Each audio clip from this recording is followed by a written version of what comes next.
एक दफे मैंने चाय बनाई, इसलिए मैं जानता हूं, सिर्फ एक दफा जिंदगी में, बस एक ही दफा एक ही चीज बनाई, चाय। वो चूल्हे ही ना जले,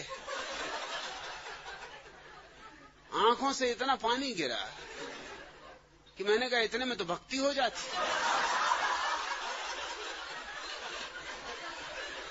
चाय का तो बनाना ही सवाल नहीं, जब चूल्हा जले ही नहीं, तो मैंने कहा ठंडी चाय ही पी लेना बेहतर। तो अपने दिल को समझाया कि ठंडी चाय आधुनिक,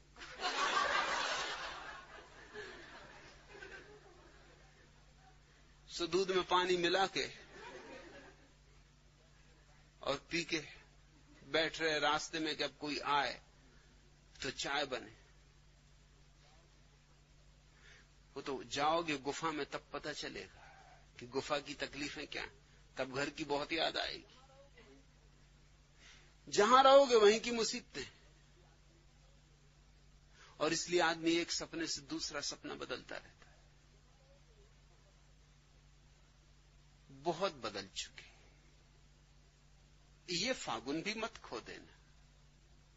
कितने फागुन ऐसे ही खो दिए।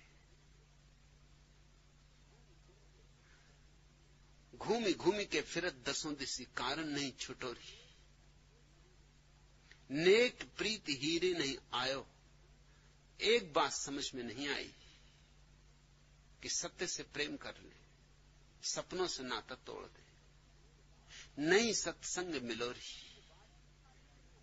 और चूंकि ये बात ही ख्याल में नहीं आई, इसलिए कभी उनका सत्संग नहीं किया जो जाग गए थे, जिन्होंने जीवन सत्य को पा लिया था। इसलिए कभी उनके पास नहीं बैठे। कभी मौका भी पड़ गया पास बैठने के तो खिसक गए, भाग गए, निकल भागे, डर से कि कहीं कोई ऐसी बात कान में न पड़ जाए कि जिंदगी में कोई अड़चन खड़ी हो जाए।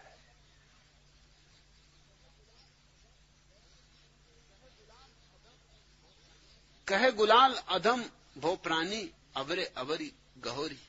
क्या क्या करते रहे, और एक करने जैसी चीज थी वो कभी की नहीं। क्या अंट संट करते रहे, अवरे अवरी गहोरी। क्या क्या उल्टा सीधा करते रहे। धन कमाओ, पद प्रतिष्ठा, यह दौड़ वह दौड़, पूजा पाठ, मगर कभी सत्संग न किया।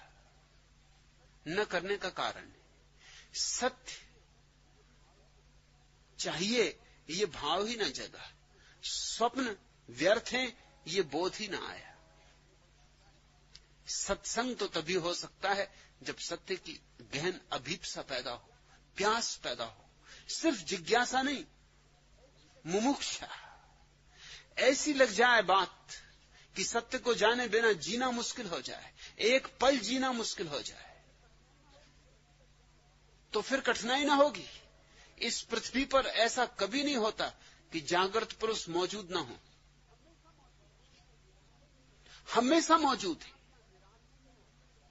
परमात्मा निराश नहीं होता है, वो कहीं ना कहीं दिए जलाए रखता है कि जिनको भी जलाना हो दिए, उनके लिए कहीं ना कहीं अंगार सुलगाए रखता है। इसलिए तुम्हारे भीतर अगर प्यास होगी तो निश्चित ही सद्गुरु प्रकट हो जाएगा। और ऐसे वैसे प्रकट नहीं होता। सद्गुरु घर पर परली धमारी बड़े धूम धड़ाके से प्रकट हो जाता है। हुरिया मैं खेलूंगी, मगर तुम्हारी तैयारी होनी चाहिए होली खेलने की। सत्संग का अर्थ है गुरु और शिष्य के बीच प्रेम की पिचकारियां चल रही, प्रेम के रंग फेंके जा रहे। गुरु और शिष्य के बीच और सब सौदे टूट गए, क्योंकि प्रेम कोई सौदा नहीं, कोई व्यवसाय नहीं। प्रेम में कोई शर्त नहीं, बेशर्त एक दूसरे को दे रहे हैं, अपने को दे रहे हैं, बांट रहे अपने को। शिष्य अपने को पूरी तरह गुरु को दे देता है, और गुरु तो अपने को पूरा लुटाने को तैयार बैठा है। कहे गुलाल अधम भो प्राणी, अबरे अबरी गहोरी। क्या क्या करता रहा उल्टे सीधे काम।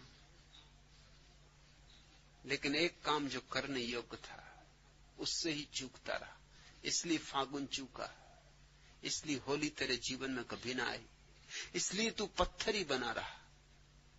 सत्संग हो जाता तो पाषाण जीवित हो उठता, सत्संग हो जाता तो मोती बरसते, झरत दसों दिस मोती। आज इतना।